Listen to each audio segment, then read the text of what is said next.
Olá, amigos. Vamos dar início a mais uma preleção do Centro Espírita Allan Kardec de Campinas. E hoje nós vamos estudar o capítulo 10, os itens 3, 5 a 10, 15, 19, 20 e 21, cujo título é Bem-aventurados aqueles que são misericordiosos. Mas antes de iniciarmos a nossa tarefa, como é de costume em qualquer atividade numa casa espírita, nós vamos fazer uma pequena oração para que a gente possa harmonizar o ambiente fluídico do nosso trabalho.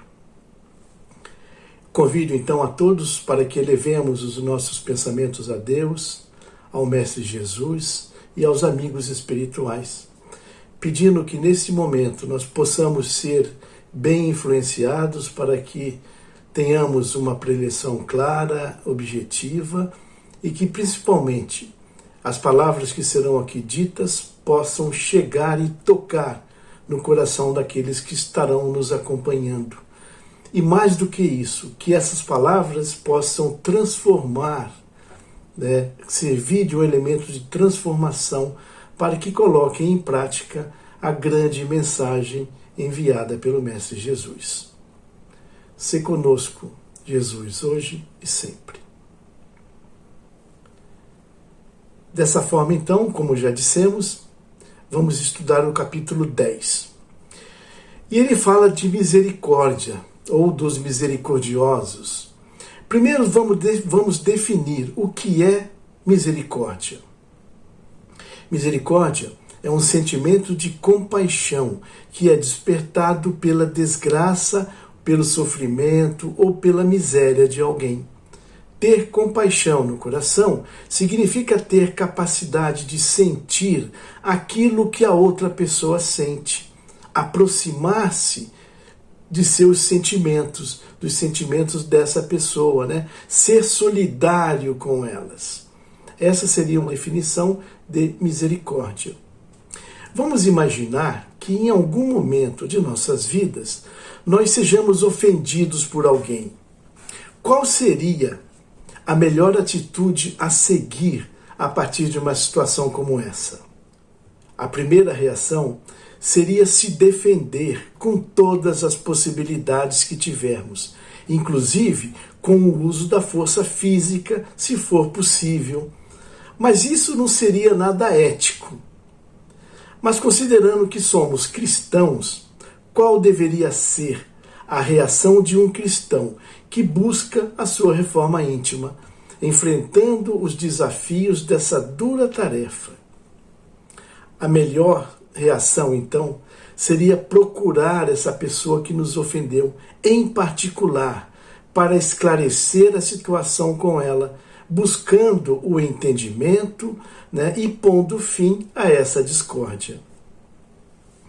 Em Mateus 18, 15, 21 e 22, ele diz: Se vosso irmão pecou contra você, ide-lhe exibir a sua falta em particular, a sós com ele.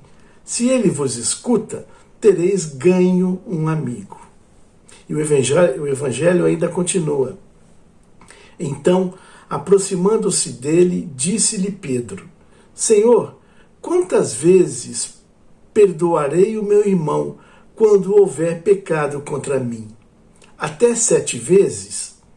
Porque o número 7 é o número da perfeição, o número perfeito, Então Pedro faz esse questionamento a Jesus. Seriam 7 vezes? E qual foi a resposta do mestre? Não. Vos digo que perdoei até 7 vezes, mas até 70 vezes 7 vezes. Ou seja, um número 490, que é um número absurdo, Aí conta, que Pedro, depois dessa reação, ficou abismado, Primeiro porque ele não sabia fazer conta. Então ele não sabia quanto era 7 vezes 70 vezes, E Pedro ficou absolutamente surpreso com uma quantia tão grande, quando Jesus lhe interveio e falou: Pedro, isso para cada pecado. Então fica claro né, tirando o toque de humor, que Jesus deixa absolutamente evidente que o perdão tem que acontecer sempre, em qualquer quantidade, em qualquer situação. Na prática do perdão, como em geral na prática do bem, não existe somente o efeito moral. Há também o efeito material. A morte, como sabemos, não nos livra dos nossos inimigos. Os espíritos vingativos perseguem muitas vezes com seu ódio, no plano espiritual, aqueles contra os quais guardam rancor. Isso torna falso um provérbio muito comum que diz: morto o animal, morto o veneno. Esse provérbio não é verdadeiro quando se aplica ao homem, não é mesmo? E a gente vai entender um pouquinho com o passar dos minutos, porque isso não se aplica ao homem, né? O espírito mau espera que o outro, a quem ele quer prejudicar, esteja preso ao seu corpo físico, quer dizer, esteja encarnado, e com isso menos livre nas suas ações, para mais facilmente o atormentar, ferir nos seus interesses ou nas suas mais caras afeições. A maioria dos casos de obsessão se iniciam dessa forma, simples, e com o passar do tempo vão desenvolvendo certa gravidade, até chegar ao mais alto grau da obsessão, né? Como, por exemplo, a subjugação. O obsidiado, quase sempre, é vítima de uma vingança, cujo motivo pode se encontrar em existências anteriores, onde provavelmente os dois deixaram que fossem desenvolvidas pelas suas condutas e menosprezo na solução deles. E Deus permite que isso aconteça para corrigir o homem do mal que, pela sua vontade, ele praticou. Ou, se isso não ocorreu, pode ser que eles acabaram faltando com a indulgência e a caridade, não perdoando alguém que cometeu um erro para com eles. O que importa sob o ponto de vista da tranquilidade futura é que cada um repare o quanto antes os desafetos que tenham causado ao seu próximo, que perdoe os seus inimigos, a fim de que antes que a morte chegue, esteja apagado qualquer motivo de confusão e toda causa da animosidade.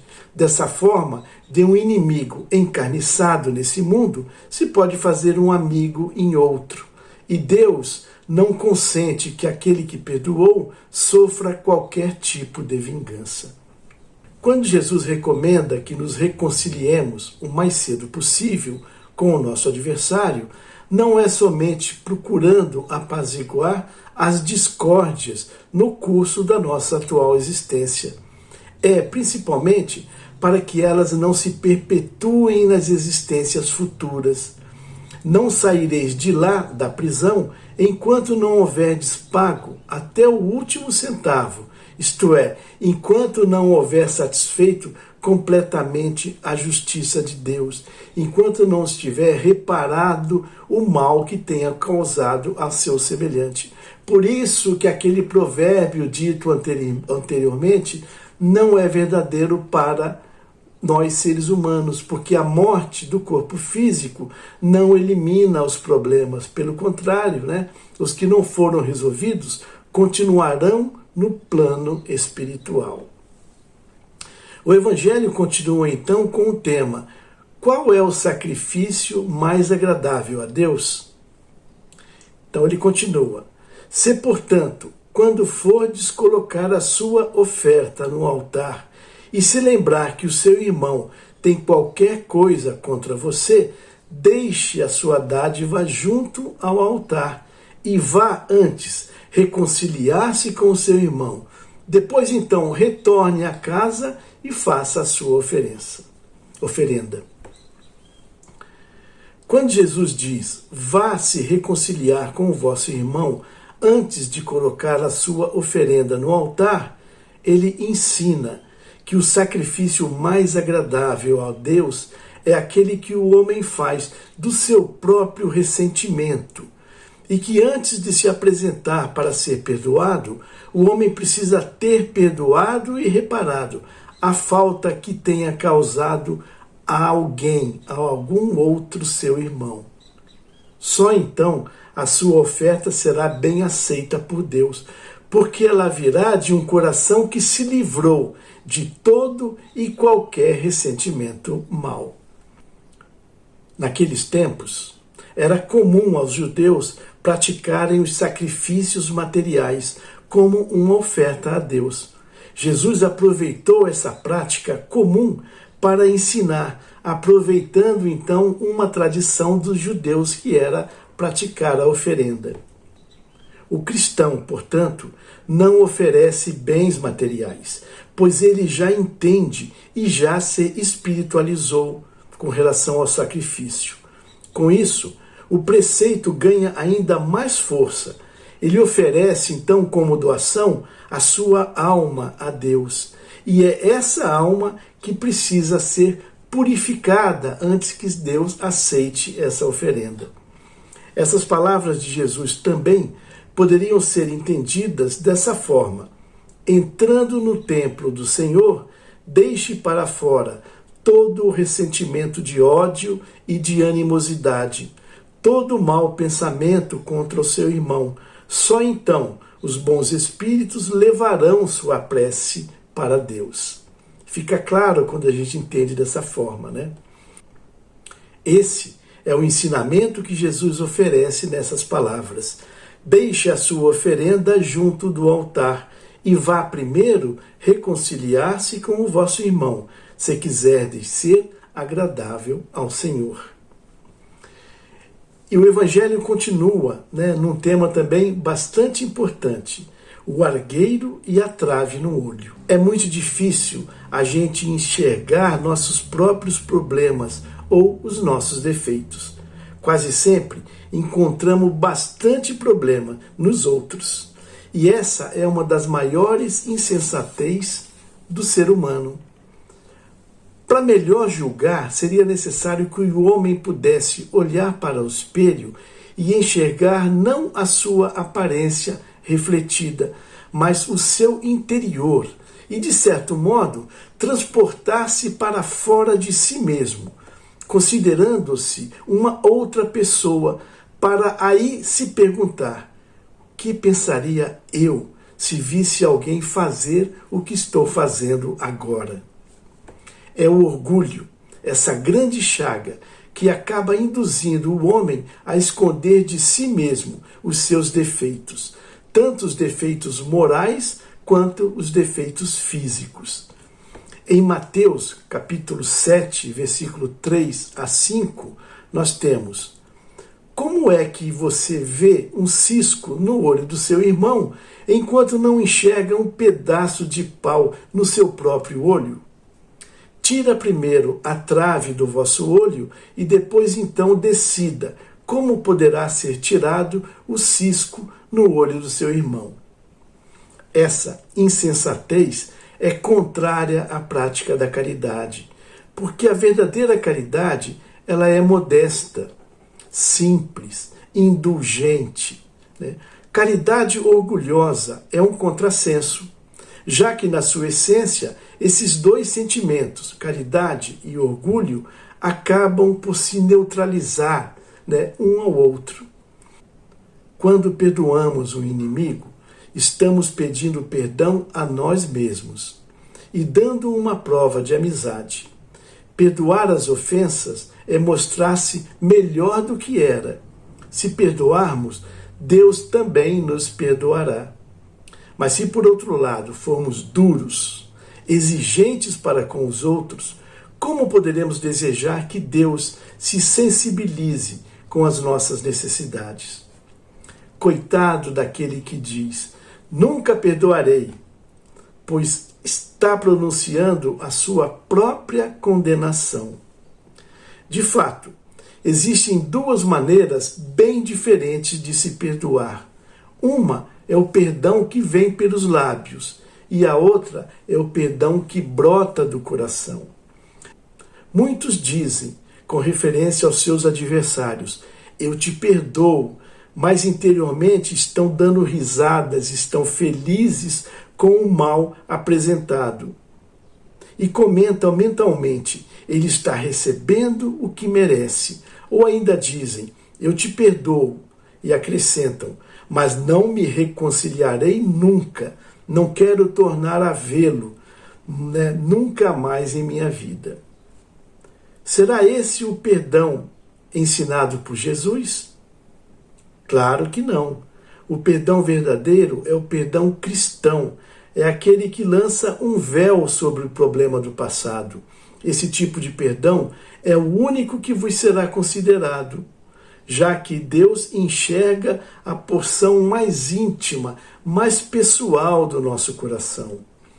O esquecimento completo das ofensas é próprio das grandes almas. O rancor é sempre sinal de inferioridade. É por isso que o verdadeiro perdão se reconhece muito mais pelos atos praticados do que pelas palavras mais belas que sejam pronunciadas. São Luís nos experimenta nessa parte final do Evangelho com algumas perguntas que, em função do nosso tempo, vamos destacar duas perguntas para a nossa reflexão.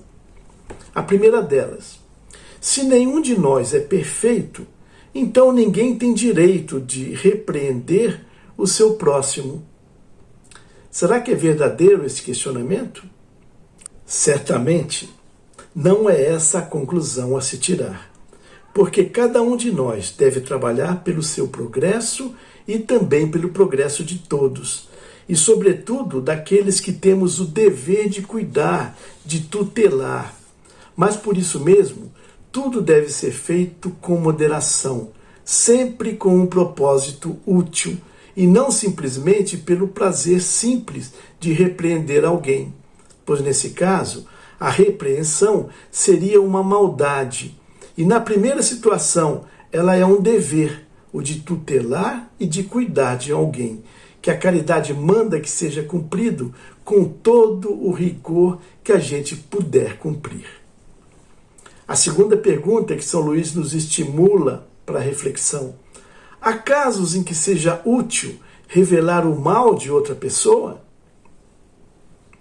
É muito delicado essa questão, e para resolvê-la é necessário que se apele para a caridade bem compreendida. Se as imperfeições de uma pessoa não prejudicam, senão a ela mesma, nenhuma utilidade haverá em divulgá-la. Olha que interessante. Se o mal for só para ela, para que divulgar?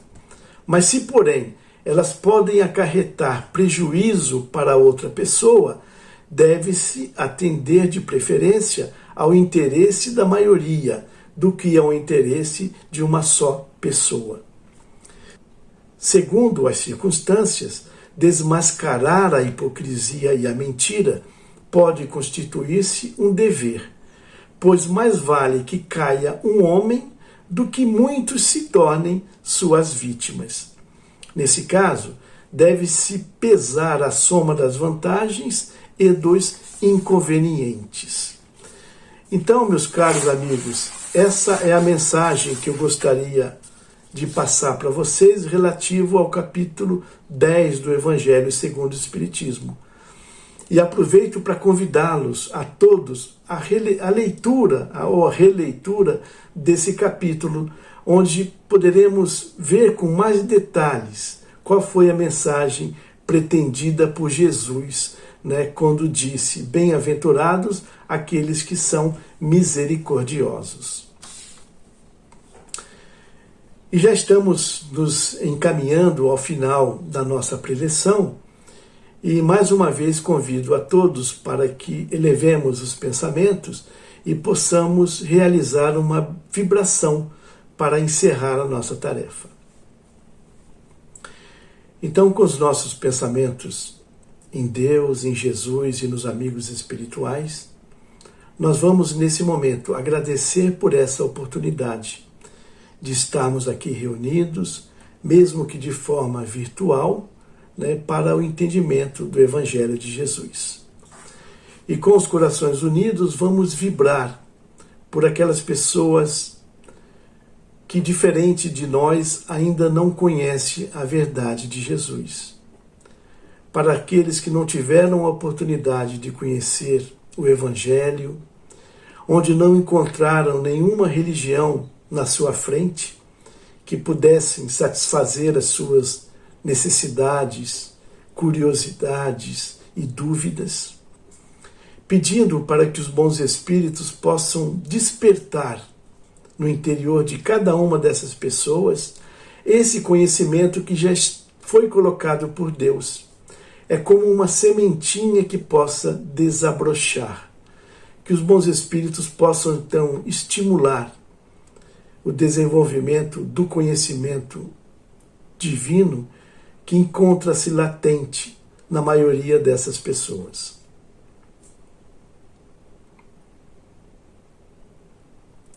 Vamos também vibrar nesse instante por alguém em particular que esteja precisando de um auxílio, de uma ajuda. Seja essa ajuda qual for. Ela pode ser uma ajuda material, espiritual, não importa. Que nós possamos fazer chegar até essa pessoa nossos mais sinceros desejos de que ela consiga superar essa dificuldade momentânea pela qual ela passa e que consiga tirar ensinamentos, proveitos, se for possível. Mas se a solução não estiver ainda no momento apropriado, que essa pessoa possa receber o fortalecimento necessário para que ela passe com sabedoria, com inteligência, por essa dura prova que a vida lhe colocou, sempre entendendo que as adversidades e as superações são oportunidades que nos são colocadas adiante, para que a gente consiga ter um crescimento na sua superação.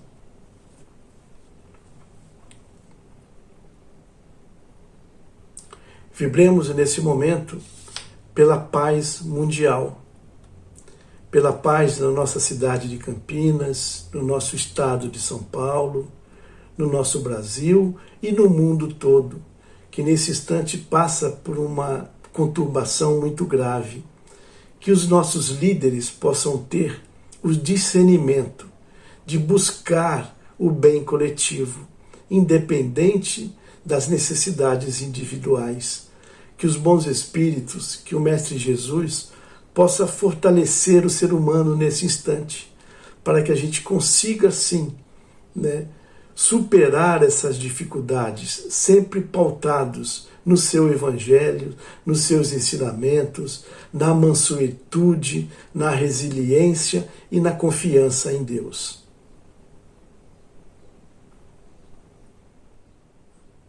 Vibremos também nesse instante pela nossa casa, pelo nosso lar, esse santo refúgio que nos foi emprestado para que pudéssemos nele realizar a convivência humana na sua forma mais íntima possível. Que possamos visitar mentalmente cada cômodo do nosso lar, da nossa casa, substituindo as energias mais grosseiras que porventura lá estejam, por essas energias salutares, benfazejas, e que a gente consiga também fazer com que todos que residem na nossa casa, todos que visitem o nosso lar, possam também aproveitar esse ambiente confortável de esperança, de fé, de tolerância que está sendo implantado e que nós conservaremos através dos nossos bons pensamentos e das nossas boas atitudes.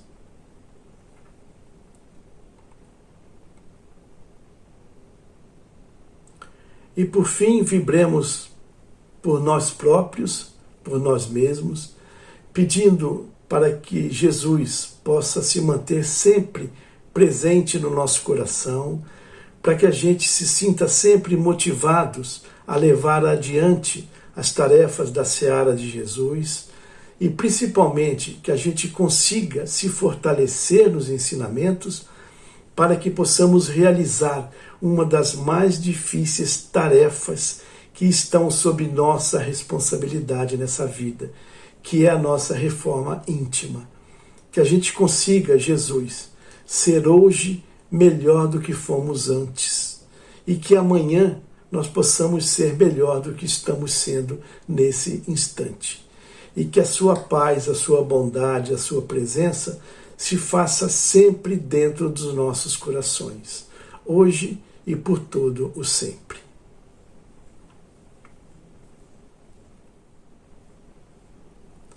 Dessa forma, então, finalizamos mais uma preleção do Centro Espírita Allan Kardec, desejando um abraço fraterno a todos e a esperança de revê-los em breve nos nossos próximos encontros. Um abraço.